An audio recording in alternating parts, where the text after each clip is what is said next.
मन की अशांति का क्या कारण है? क्या हमारा मन किसी और की वजह से अशांत है? क्या हमारा मन कुछ प्राप्त न होने की वजह से अशांत है? किस बात की वजह से हमारा मन अशांत है? किस बात की वजह से हमारा मन दुखी रहता है?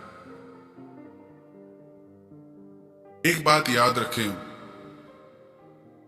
जब तक हमें यह लगता है, जब तक हमने यह मान रखा है कि हमारा मन किसी और की वजह से अशांत है, किसी और की वजह से दुखी है, तो हम सारा जीवन कोशिश कर लें मन को शांत करने की, मन कभी शांत नहीं होगा।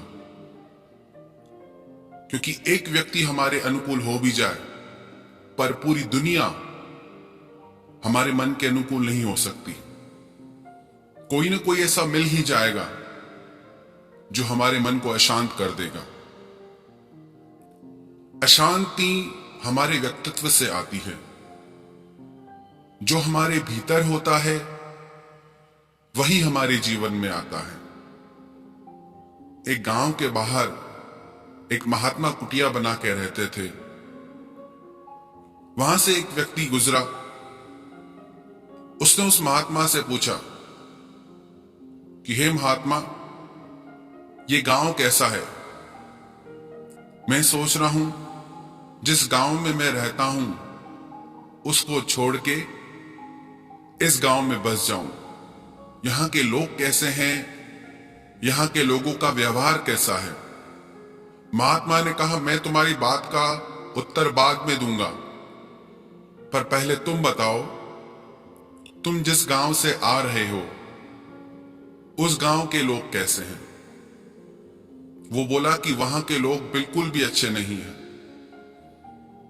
उन लोगों ने मुझे इतना कष्ट, इतनी पीड़ा दी है, उनकी वजह से तो मैं वो गांव छोड़ के यहां आया हूं। यहां के लोग कैसे हैं? तो महात्मा बोले, फिर तुम यहां बिल्कुल भी मत रहना, क्योंकि यहां के लोग तो बहुत बुरे हैं। तुम्हारे गांव के लोग तो कुछ भी नहीं। यहां के लोग तो बहुत कठोर हैं। वह व्यक्ति आगे चला गया। थोड़ी देर के बाद एक और व्यक्ति आया। उसने भी महात्मा से वही प्रश्न किया कि हे महात्मा, इस गांव के लोग कैसे हैं? कैसा व्यवहार करते हैं? तो महात्मा ने उससे भी वही प्रश्न किया कि पहले आप बताओ, आप जहां से आते हो वहां के लोग कैसे हैं? वो बोला कि वहां के लोग बहुत अच्छे थे, हर बात में मेरा साथ देते थे, हर दुख सुख में, हर बात में ख्याल रखते थे। बहुत तकलीफ हो रही है उनको छोड़ने में मुझे, पर मेरी मजबूरी है, किन हालातों की वजह से मुझे वो गांव छोड़ना पड़ रहा है और अपने रहने के लिए दूसरा गांव ढूंढता हूं।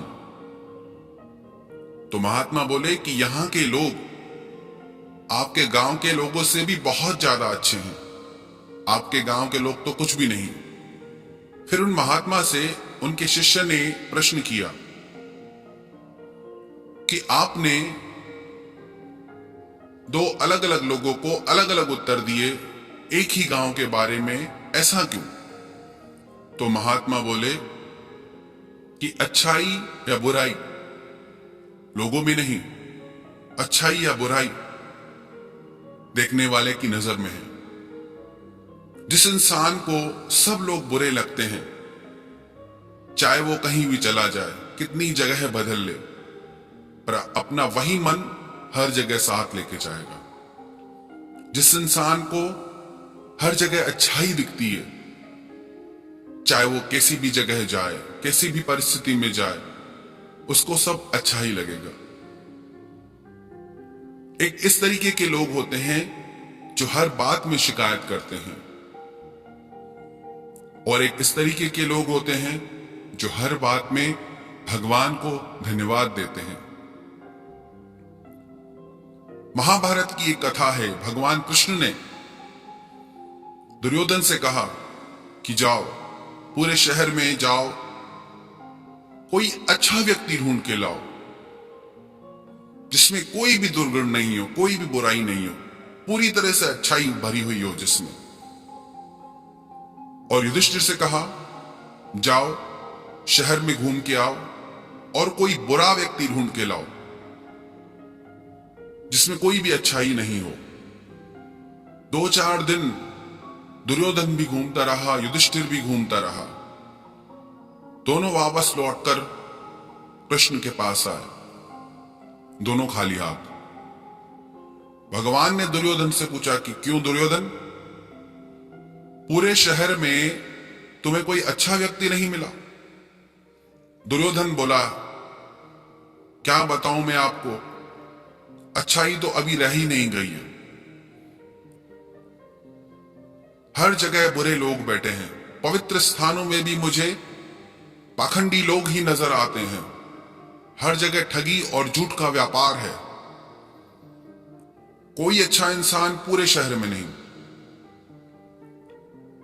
फिर युधिष्ठिर से भगवान ने पूछा कि क्यों युधिष्ठिर, तुम्हें पूरे शहर में कोई बुरा व्यक्ति नहीं मिला? बोला भगवान मैं जहां गया हर जगह लोग दान पुण्य कर रहे हैं, भगवत चर्चा कर रहे हैं, शास्त्रों का पाठ कर रहे हैं, जप चल रहा है, साधु महात्मा योग कर रहे हैं, ध्यान कर रहे हैं। कहीं कोई व्यक्ति ही नहीं दिखा जो पाप में लगा हो, अधर्म में लगा हो। तो भगवान कृष्ण ने दोनों को शिक्षा दी कि अच्छाई या बुराई शहर में नहीं, तुम लोगों की नजर में है। दुर्योधन ने अपने अंदर इतनी बुराई भर रखी है कि उसे बाहर कहीं कुछ अच्छा नहीं लगता, और युधिष्ठिर हृदय से इतना पवित्र है, इतना अच्छा है कि उसे बाहर कुछ भी बुरा नहीं लगता। अगर हमें लगता है कि बाहर कोई बुरा है, बाहर कोई अशांति का कारण है, तो एक बार शांति में बैठकर चिंतन करें और पता करें कि वो अशांति कहां से आ रही है। अशांति हमारे ही मन से प्रकट होती है। हम किस व्यक्ति के व्यवहार को कैसे लेते हैं। किसी व्यक्ति ने हमें गाली दी, किसी दुश्मन ने गाली दी, उसका हृदय पे असर अलग पड़ता है। किसी मित्र ने गाली दी, उसका हृदय पे असर अलग पड़ता है। अकेले में दी उसका असर अलग पड़ता है, सबके सामने दी उसका असर अलग पड़ता है। पीड़ा गाली में नहीं, कैसे दी गई, किसने दी, हमने कैसे ली, हम डिसाइड करने वाले हैं कि गाली किसने दी, कब दी, कैसे दी। तो आखिर में गाली लेने वाले हम, उसमें से अर्थ निकालने वाले हम, उससे मन को अशांत करने वाले हम। हमें तब तक कोई अपमानित नहीं कर सकता जब तक हम खुद को अपमानित अनुभव न करें। हमारे मन की अशांति का कारण हमारे स्वयं के विचार है, स्वयं की इच्छाएं हैं। सबसे बड़ा जो अशांति का कारण हमारे मन में है वो तब होता है जब हमारी इच्छाएं पूरी नहीं होती, जब हमारी इच्छाओं के बीच में, कामनाओं के बीच में लोग और परिस्थितियां रुकावट बन जाती है। तब हमारा मन अशांत हो जाता है, दुखी हो जाता है। अगर हम अपने मन को हर परिस्थिति में कुछ अच्छा देखने की आदत डाल दें, हर चीज में कुछ अच्छा नजर आने लग जाए, तो हमारे मन की सारी अशांति दूर हो जाए। अगर हम मन को शांत करना चाहते हैं तो छोड़ दें अशांति को, हम ही ने पकड़ा है और छोड़ना भी हमें ही पड़ेगा। एक महात्मा के घर रात के समय एक चोर चोरी करने आया। जैसे ही चोर भीतर घुसा, महात्मा की नींद खुल गई। महात्मा ने उस चोर को देखा, महात्मा को देख चोर भागने लगा। तो महात्मा ने कहा रुको, कहां जाते हो, कौन हो तुम? बोला आपसे क्या छुपाना, मैं चोर हूं, चोरी करने आया हूं। वो महात्मा बोले कि स्वागत है तुम्हारा, पर मैं क्या करूं? तुम इतनी रात में, इतनी बारिश में अपनी नींद छोड़कर, ऐसी कौन सी मजबूरी है जो तुम यहां पे चोरी करने आए हो और मेरे पास तुम्हें देने के लिए कुछ ज्यादा है भी नहीं। महात्मा के पास 5-10 रुपए थे। उन्होंने कहा बस यही है मेरे पास, ये तुम ले जाओ। महात्मा ने वो रुपए उसे दे दिए। जब वो चोर जाने लगा तो महात्मा ने कहा रुको, धन्यवाद तो देते जाओ। वो चोर भी सोचने लगा कि कैसा अजीब महात्मा है। उसने धन्यवाद दिया और चला गया। कुछ दिन के बाद वो चोर पकड़ा गया। न्यायपालिका में उसको लेके आए। प्रमाणित हो चुका था कि उसने बहुत चोरियां की है। महात्मा के घर भी उसने चोरी की है। उस महात्मा की बात को सब मानते थे। अगर वो महात्मा कह दे कि इस चोर ने उस महात्मा के घर चोरी की है, तो इस चोर को निश्चित सजा मिलेगी। महात्मा को बुलाया गया गवाही देने के लिए कि क्या आप इस व्यक्ति को जानते हैं? महात्मा बोले हाँ मैं जानता हूं, ये मेरे मित्र हैं। उनसे पूछा गया कि क्या इस व्यक्ति ने आपके घर चोरी की? महात्मा बोले नहीं, इसने मेरे घर चोरी नहीं की। एक बार इसको कुछ रुपयों की जरूरत थी, ये मेरे पास आया, मैंने इसको रुपए दिए, इसने मुझे धन्यवाद दिया, बस बात वहीं पूरी हो गई। चोरी का तो कोई सवाल ही नहीं। महात्मा की गवाही पर उसे छोड़ दिया गया। वो चोर महात्मा के चरणों में गिर के रोने लगा और माफी मांगने लगा और कहने लगा कि आपने मुझे क्यों बचाया? महात्मा बोले कि मुझे अब कोई चोर ही नजर नहीं आता।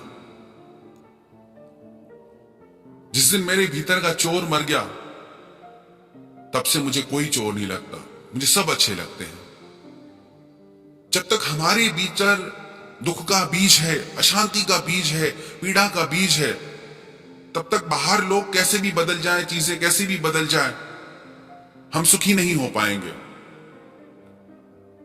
और हम बाहर कितनी भी कोशिश कर लें, लोगों को, चीजों को नहीं बदल सकते। सारी दुनिया मिलके भी एक व्यक्ति को नहीं बदल सकती। पर यदि हम स्वयं को बदलें तो हमारा पूरा जीवन बदल जाएगा। अगर जीवन को हम धन्यवाद के भाव से भर दें, सारी शिकायतें मिटा दें, तो जीवन में आनंद की लहर दौड़ पड़ेगी। जीवन की हर कठिन से कठिन परिस्थिति में भी हम कुछ अच्छा देखने की समझ प्राप्त कर लें, तो कोई जीवन का ऐसा क्षण नहीं बचेगा जिसमें दुख हमारे जीवन में शेष रह जाए। तो हमारे जीवन को, हमारे मन को यदि हम शांत बनाना चाहते हैं, आनंद पूर्ण बनाना चाहते हैं, तो हमें शुरुआत स्वयं से ही करनी होगी। हमारी यात्रा स्वयं से ही होगी।